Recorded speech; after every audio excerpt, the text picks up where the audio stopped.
कोल्ड्रिप सिरपमुळे आतापर्यंत 24 बालकांचा मृत्यू आहे। देशभरात खळबळ माजवणारी बातमी।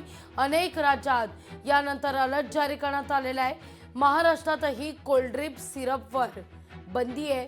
मेडिकलमध्ये याची विक्री केल्यास कारवाईचा बडगा उगारला जाईल।